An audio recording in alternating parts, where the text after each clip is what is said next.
હવે જગતનો તાત કોને કરે વાત, રૂઠ્યો કુદરત શું તું સાંભળશે સરકાર વાત। દેવભૂમિ દ્વારકા જિલ્લાના કલ્યાણપુર તાલુકાના ખીજદડ તેમજ આજુબાજુના ખેડૂતોને અમારી ચેનલ સૌરાષ્ટ્રની અસ્મિતા ન્યૂઝ ટીમ ખેડૂતોની મુલાકાતે પહોંચી હતી, જેમાં ખેડૂતોએ આજથી 5 દિવસથી વરસી રહેલા વરસાદે જે તૈયાર થયેલી મગફળીનો પાકનો વિનાશ નોંધ્યો છે, જે સ્થિતિ નજરે નિહાળી ખેડૂતોનો વલોપાત વ્યાધિ જાણીને ત્યારે શું થયું કે ખેડૂતો સંપૂર્ણ બરબાદ થયા છે। આવી સ્થિતિમાં ખેડૂતોની સરકાર અને ભૂતકાળમાં આપેલા વાયદા પૂરા કરો અને કુદરતી આફતમાંથી ઉગારવામાં મદદ કરો। આવું કરવું એ સરકારની ફરજમાં આવે છે, કારણ કે ખેડૂત કાયમ જ સરકારથી માંડીને બધાને મદદ કરતી હોય છે। એટલે જ હવે ખેડૂતોને પાક ધિરાણ વિવિધ બેંકોમાંથી લીધા છે એ માફ કરવા પણ જણાવ્યું હતું। આવી અનેક પોતાની પીડા અમારી સૌરાષ્ટ્રની અસ્મિતા ન્યૂઝના કેમેરામાં સમક્ષ ઠાલવી હતી,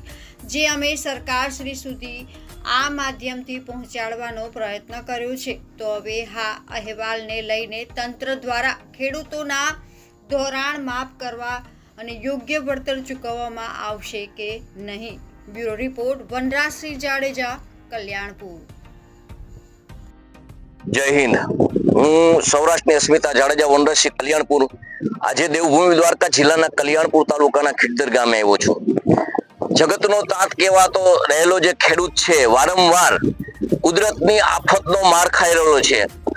જો જણસી જ્યારે પાકે છે ત્યારે એ જણસી બજારમાં જાય છે તો વેપારી કરદા તરીકે મારે છે, અને કરદાને જો ફરિયાદ સરકારશ્રી પાસે કરે તો સરકાર પ્રશાસન દ્વારા ગરદો મારે છે, અને ઉપરથી આ કુદરતનો ગરદો પણ અત્યારે વરસી રહ્યો છે। આપ જોવો છો કે આ મગફળી છે એના ઉપર એની આન બાન શાન અને જે આના ઉપર પોતાનું વચન, વિવેક અને વ્યવહાર જેને ચલાવવાનો છે, જેને માણસ જીવન જીવવાનું છે, એવી જે જણસી છે આજે એ બરબાદ થઈ ગઈ છે। અત્યારે સતત 4 દિવસથી વરસેલા વરસાદે ખેડૂતો માટે હાહાકાર મચાવ્યો છે। આ પરિસ્થિતિની અંદર સરકાર શ્રી જે છે એની જવાબદારી શું આવે છે? આજ હું તમે જાણો કે જો ખેડૂત આ જેવો પાયમાલ થયો તો કશું બચવાનું નથી, અને આપણા જે દેશ છે એ ખેતી પ્રધાન દેશ છે, અને ખેતી જે છે એને આધારિત દેશ છે। એટલે આપણા જે પૂર્વજો છે, આપણા લીડરો છે, એ કોઈ એવા મૂર્ખ નહોતા કે જેણે કોઈ પણ ઉદ્યોગોનું નામ નથી આપ્યું, કોઈ પણ બીજાનું નામ નથી આપ્યું, ખેતીનું નામ આપ્યું છે। તો જે ખેતી જેના ઉપર નિર્ભર છે અને ખેતી જે કરનાર જે ખેડૂત છે એને આપણા વડાપ્રધાનથી માંડીને બધા જગતનો તાત કહે છે। આજે જગતનો તાત લાચાર બિચારો બાપડો અને ભિખારી જેવી હાલત કરી દીધી છે। આજે આપણે આવી આધુનિક ટેકનોલોજી હોય, આવી રીતનું આપણું યુગ જે પ્રગતિના પંથે હોય, આવી સુખ સગવડતા અને સાધનોની બોર હોય, છતાં જો ખેડૂત બરબાદ કેમ થઈ રહ્યો છે? અત્યારે આપણે પુરાતન કાળની અંદર જઈએ, જો જૂના જમાનામાં જઈએ તો ખેડૂત દેવાદાર નહોતો, એટલો અત્યારે દેવાદાર બન્યો છે। એનું કારણ શું છે કે વારંવાર જે વેપારીથી માંડીને સરકારથી માંડીને સર્વની સાંઠગાંઠથી આજ ખેડૂત છે એ પોતે શોષાઈ રહ્યો છે, શોષણનો શિકાર બની રહ્યો છે, અને આ ખેડૂત આજે બરબાદ થઈ રહ્યો છે। પણ યાદ રાખજો કે તમે 50,000 રૂપિયાના પગારદાર હોય કે તમે અરબો ખરબોના માલિક હોય, પણ તમે 50,000 રૂપિયાનો ડટ્ટો ખાઈ શકશો નહીં। તમારે ખાવા માટે તો અન્ન જ જોશે, અને એ અન્ન પકાવનાર અન્નદાતા આજે લાચાર બને છે। કાલે એવી પરિસ્થિતિ ના આવે, યાદ રાખજો કે એ જ તમારે એના હાથમાંથી ખેતી સરકી જશે, ખેડૂત બરબાદ થઈ જશે, ભાંગી જશે, અને તો એનું જે આવનાર જમાનાની અંદર, આવનાર યુગની અંદર તમારે જ એનું પરિણામ ભોગવવાનું છે। તમારે ઓનલાઈન બાજુ, ઓનલાઈન કોઈ પણ ઘર વખરીની ચીજ વસ્તુ એ તમને મળશે, પણ તમારે ખાદ્ય પદાર્થ જીવન જીવવા માટે જે જોશે એ તમારે મેળવવા માટે તમને ક્યાંય નહીં મળે। ત્યારે એ ઓનલાઈન બાજરો તમારે 10,000 રૂપિયાનો મણ મગાવશો ને તોય નહીં મળે। એવી સ્થિતિ જે આજે નિર્માણ થઈ છે, જેનું મૂલ્ય નથી, જે અમૂલ્ય વસ્તુ છે, આ એ અમૂલ્ય વસ્તુ આજ ખાક થઈ ગઈ છે, અને એની કોઈ કિંમત નથી। એની કિંમત જેઓ પોતે કરવા જાય છે તો એને પોષણક્ષમ ભાવ નથી મળતા, એને કોઈ સાંભળવા તૈયાર નથી, તો આખી આવી રીતે ખેતી ચાલશે કેટલા ટાઈમ? માનનીય ભૂપેન્દ્રભાઈ પટેલ, આપણા પીએમ વડાપ્રધાન નરેન્દ્રભાઈ મોદી, આપ તો અગાઉ બહુ કહેતા હતા કે ખેડૂતને હું ડબલ આવક કરીશ, ખેડૂતને હું માલામાલ કરીશ. તો આ માલામાલ થઈ ગયો છે ખેડૂત. આજ આપણે ખેડૂતને પૂછીએ એની વ્યથા કે ભાઈ શું તમારી વ્યથા છે અને કેટલા દિવસથી આ વરસાદ વરસી રહ્યો છે? ભાઈ, વરસાદ 27 તારીખે વરસાદ વરસ્યો હતો.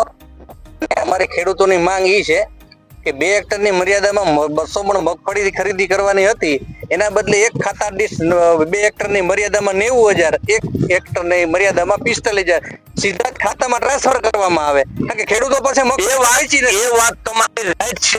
અત્યારે તમને નુકસાન શું છે એ કહો. સમગ્ર જામ કલ્યાણપુર તાલુકાની મગફળીનો પાક સમગ્ર માવઠાથી નષ્ટ થઈ ગયો છે. બરોબર. આના માટે શું શું તમારું છે? આના માટે 1 વીઘા દીઠ 6 થી 7,000 રૂપિયાનો ખર્ચ કર્યો હતો, અને તમામ ખર્ચ જે છે એ આમાંથી જ ઉપાડવાનો હતો, તો બરબાદ થઈ ગયો. મગફળી તો કોઈ લેવાના નથી.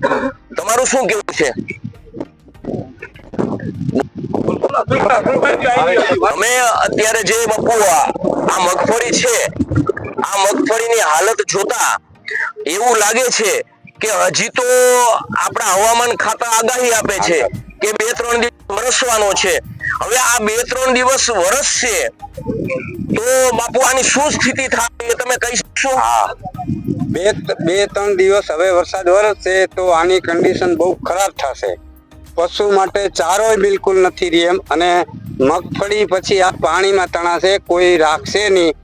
અને અત્યારે ખેડૂતો યાર્ડમાં જાય તો એ વેપારી અને મિનિસ્ટરોની સાંઠગાંઠથી એની મરજી પ્રમાણે ભાવ આપે છે. તમારું કોઈ સાંભળતું નથી. બાપુ આ મગફળી કેટલામાં તૈયાર થાય છે? મગફળી બહુ અને બહુ મોંઘા ભાવમાં તૈયાર થાય છે. આજ 2200-2300 રૂપિયાના 20 કિલો દાણા મળે, 1800-1900 તમારે મારી ચેનલના માધ્યમથી આપણા ભૂપેન્દ્રભાઈ પટેલ છે, આપણા મુખ્યમંત્રી, એને શું રજૂઆત કરવી છે? ભૂપેન્દ્રભાઈ પટેલને, ભારતના વડાપ્રધાન નરેન્દ્ર મોદીને મારે એ જ કેવું છે કે ઈ જેદી કહેતા નરેન્દ્રભાઈ મોદી ગુજરાતના મુખ્યમંત્રી હતા ત્યારે મનમોહનસિંહની સરકારને એમ કહેતા કે મારા ખેડૂતને 1500 રૂપિયા કપાસનો ભાવ ન પોસાય. આજે 1500 રૂપિયા મળતા. ત્યારે પોતે જે પોતાની સત્તા નહોતી ત્યારે પોતે એ વાત દોહરાવતા હતા કે ભાઈ આટલી મોંઘવારીમાં માણસ મરી જશે, માણસ ટકશે નહીં, મારો ખેડૂત શું કરશે, આવી મોંઘવારીમાં કેમ જીવી શકે? આજે 35 વર્ષે 1500 નથી મળતા. તો અત્યારે તમારી નરેન્દ્રભાઈ મોદીના એ જ શબ્દો તમારે કેવા છે ને? એવા છે ને, આ કવચ છું ને હું. અને ઈ એમ કેતા કે 40 વર્ષ પહેલા ખેડૂત એક જ મોસમ લેતા, અત્યારે 3 લે. તેથી 100 રૂપિયા કપાસ માં હતો અને 200 રૂપિયા તોલું સોનું હતું. તો મારું કેવું એ જ છે કે ખેડૂત આ બાપુ છે એમ કીધું છે કે નરેન્દ્રભાઈએ ભૂતકાળની અંદર જે વચનો આપ્યા છે એ વચનોનું પાલન કર્યું નથી, અને સૌને પોતાનો બોલવાનો અધિકાર છે. આ લોકશાહી છે, લોકશાહીની અંદર ખેડૂતોનો અવાજ સાંભળવામાં કેમ નથી આવતો? ખેડૂતોને આખિર કેમ રોડ ઉપર ઉતરવું પડે છે, રસ્તા ઉપર ઉતરવું પડે છે, સંઘર્ષ કરવા પડે છે? આવી રીતે ખેડૂતને શું પાપ કર્યું છે? ખેડૂત થયો એટલે કઈ પાપ કર્યું છે? ખેડૂત છે એ જગતનો તાત છે, તાત એટલે બાપ છે, અને બાપ છે ને એ છોકરાને સમજાવી શકે, સમજે નહીં તો દંડ થઈ શકે. એટલા માટે આ બાપુ કેવું એવું છે કે હર કોઈ વ્યક્તિ, પોલિટિક પાર્ટી છે, અધિકારી છે, બધા સમજી જાજો. જો ખેડૂત આખિર એની જો સંવેદનશીલ એને જો હું ફર ઉતરો, એની સંગઠન ઉપર ઉતરો, તો એ ખેડૂત છે ને બાપ છે, એ ગમે એને બાપુ દંડ આપી શકે. પાવડાને ત્રિકમના હાથા જો ઢીલા થશે ને તો અઘરું લાગશે, કારણ કે ખેડૂત ભીખ નથી માંગતા, આ ખેડૂતનો હક માંગે છે. અને હક માંગવા ઉપર જો એને ખેડૂતને જો ઉતરવું પડે ને રસ્તા ઉપર, તો ધિક્કાર છે આ ખેતી પ્રધાન દેશને. ખેતી છે, ધિક્કાર છે આ શાસનને, અને ધિક્કાર છે અધિકારીને. યાદ રાખજો, આવનાર સમય બહુ ખરાબ છે, માટે સર્વે બર્વેના ફંદા છોડી દેજો. એકવાર તમે યાદ કરો કે સર્વે કરવાની કામગીરીમાં તમે પૈસા વેડફશો, બધાને ભેગા કરો ઓફિસરોમાં તમે પૈસા વેડફશો, તો તમને કેમ નથી દેખાતું? અને જે આપણા સીએમ પીએમ બધા બન્યા છો એ ખેડૂતના દીકરા નથી, ખેડૂતની વ્યથા તમે નથી સમજી શકતા. માટે હું સૌરાષ્ટ્રની અસ્મિતા જાડેજા વનરાજસિંહ આજે એ કહું છું મારા માધ્યમથી કે સરકારને હજી સમજવાનો જે સમય છે, સમજી જાય તો સારું છે. કારણ કે જે સત્તા પક્ષ છે ને એ મા બાપ કહેવાય, એ બધાના પ્રજાના મા બાપ કહેવાય, અને સૌને ન્યાય આપવો એ એનો અધિકાર છે, અને ન્યાય માંગવો એ ખેડૂતથી સર્વત્ર પ્રજાનો હક છે. સૌરાષ્ટ્રની અસ્મિતા જાડેજા વનરાજસિંહ, કલ્યાણપુર. હવે આપણે ખીજદરમાં બીજા ખેડૂતની મુલાકાત લઈએ, જ્યાં આપણે જોઈ રહ્યા છો કે હલરને એ ચાલુ કર્યું હતું અને આ માવઠું થયું. હવે આપણે જોઈએ છે કે આની હાલત કેવી છે. આમાં બિલકુલ ઓલું થાય એવું નથી. આમાં આ બધું વાયર જેવું થઈ ગયું છે, અંદર ધુમાડા નીકળે છે. હવે આ ધુમાડા નીકળે છે એટલે આ ટૂંકમાં બાટ લાગી ગઈ છે. હવે આની અંદર કદાચ ને હવે આ મગફળી ખેડૂતો બજારમાં મૂકશે ને ત્યારે 50 રૂપિયાની નુકસાની હશે ને, એટલે આ મેં કીધું ને તમને પેલા કરદા રૂપે, એટલે વેપારી આને છે ને 500 રૂપિયા કાપશે, આ મફતના ભાવમાં લેશે. જે ખેડૂતને દેવી ન પોસાય અને રાખવી ન પોસાય એવી હાલત થશે. એટલે આપણે એના પાસેથી ને જાણીએ કે આની સ્થિતિ શું છે. ભાઈ, તમારું નામ પરિચય આપો ને. મારું નામ જાડેજા ઇન્દ્ર વિજયસિંહ મહિપતસિંહ, ગામ મારું ખીજદર, તાલુકો જામ કલ્યાણપુર, જિલ્લો દેવભૂમિ દ્વારકા. સૌ પ્રથમ તો તમે અહીંયા અમારી વેદનાને વાચા આપવા માટે આવ્યા એ બદલ તમારો ખૂબ ખૂબ આભાર. હવે અત્યારે અમારી સ્થિતિ એવી છે કે આપ જાણો છો કે છેલ્લા 2-3 દિવસથી કન્ટિન્યુ વરસાદ વરસે છે. આમાં અમે એક વીઘા દીઠ 8-10 હજાર રૂપિયાનો ખર્ચ કરી નાખ્યો છે. અત્યારે બિલકુલ માલને ચારવા માટે ચરો છે નહીં. બીજા નંબરમાં જે અમારી મગફળી છે એ બધી સંપૂર્ણ ફેલ થઈ ગઈ છે. આની માથે અમે અમારા પ્રસંગો નિર્ધારિત બેઠા છીએ કે અમારે દીકરીને કરિયાવર કરવાના છે, દીકરાને પરણાવવાના છે, બરાબર. હવે અમારી પાસે કોઈ જાતનું છે નહીં કાંઈ વસ્તુ. દવાઓના આટલા ખર્ચા, અત્યારે તમે અમારી સ્થિતિ જો કે 2200 રૂપિયા દેતા અમને ખાતર મળતું નથી. વ્યવહારમાં રહેવા માટે કોઈ જાતનો અમારી પાસે આધાર છે જ નહીં. અત્યારે તમારે આ માધ્યમથી સરકારશ્રીને શું કેવું છે? હું એક ખેડૂત પુત્ર હોવાના કારણે સરકારશ્રીને હાથ જોડીને વિનંતી કરું છું કે આપ જગતના તાતની સામે જો આ સરકાર જે ઊભી છે, જે ઇન્ડિયાનો જે છેડો અખંડ છે એ ખેડૂતના પાયા છે. આ જો પાયો નષ્ટ થઈ જાય તો આ દેશને બરબાદ થતા કોઈ રોકી નહીં શકે. બીજા નંબરમાં કે અહીંયા જેમ બને એમ સરકાર એક સેટિલિસ્ટના માધ્યમથી જે સર્વે લોકો કરે છે એ કોઈને એવું કોઈ નથી. મિત્રો, એવું કેવું થાય છે ખેડૂતનું તમારું જે સર્વે કરતા હતા તો એ સર્વે કરવાની અંદર તમને આ ખેતરની અંદર આ વાવેતર છે, આ ખેતરની અંદર આ વાવેતર છે, આવી જે તમે દલીલો કરતા હતા, તો ખેડૂતનું કહેવાનું એવું છે કે તો તમને આ મગફળીના પાથરા પલળી ગયા, વરસાદ થયો એ તમને નથી દેખાતું, એટલે તમને ધ્યાન દોરાવે છે. જે તમે એને મૂર્ખ સમજી રહ્યા છો ને, જે અબૂધ સમજી રહ્યા છો ને, એ અબૂધ નથી. સૌની રીતે સૌ હોશિયાર જ હોય છે, પણ એની વિશાળતા છે. કારણ કે જગતનો તાત છે, બાપ છે, એનું જે અમૂલ્ય વસ્તુ છે એનું મૂલ્ય એ કરાવવા માંગતા નથી. કારણ કે તો એને બાપનું બિરુદ ન મળે. બાપનું બિરુદ જ એ રીતે મળ્યું છે કે જે એની પાસે વસ્તુ છે ને એના વગર તમારું જીવન નથી ચાલતું, પણ તમારા પાસે જે વસ્તુ છે ને એના વગર એનું જીવન ચાલશે. એટલે આ જે વ્યથા વેદના અને વલોપાત જે ખેડૂતોનો છે એ ખરેખર સમજજો. અને આવનાર સમયની અંદર હું તો એમ કહું, તમારે ક્યાં કાયમ કરવું છે, એક વખત આનું સંપૂર્ણ જે ધિરાણ જે બેંકોમાંથી લીધું છે એ બાપુ શું કેવું થાય છે તમારે? અમે તો અત્યારે એને એક જ અમારી રજૂઆત છે કે સહાય એક બીજા નંબરની વસ્તુ છે. એને ક્યાંય સેટેલાઇટના માધ્યમથી સર્વે કરવાનું નથી. જે અમારા પાક વીમા છે, શું કેવું થાય છે તમારું? અમારું કહેવાનું થાય છે ટૂંકમાં કે જે અમારી જણસી છે એનું અમને વળતર પૂરેપૂરું મળવું જોઈએ. એમની અત્યારે જણસી બગડીને ખાક થઈ ગઈ છે. અત્યારે બાપુ એ ટૂંકમાં જે 100 રૂપિયા ભાવ હતો એ 25 રૂપિયા જેવું અત્યારે બજારમાં જે ખેડૂતો કેસો તે લાગ મારીને જ બેઠા છે. કારણ કે ચોતરી કાળી થઈ ગઈ છે ને, ડેમરેજ છે ને, આ છે ને તે છે ને, આવા ફંદા તો થવાના જ છે, બરોબર છે. એટલે જે આમાં નુકસાની 25 ની હશે એ 100 ની તમને બતાવશે.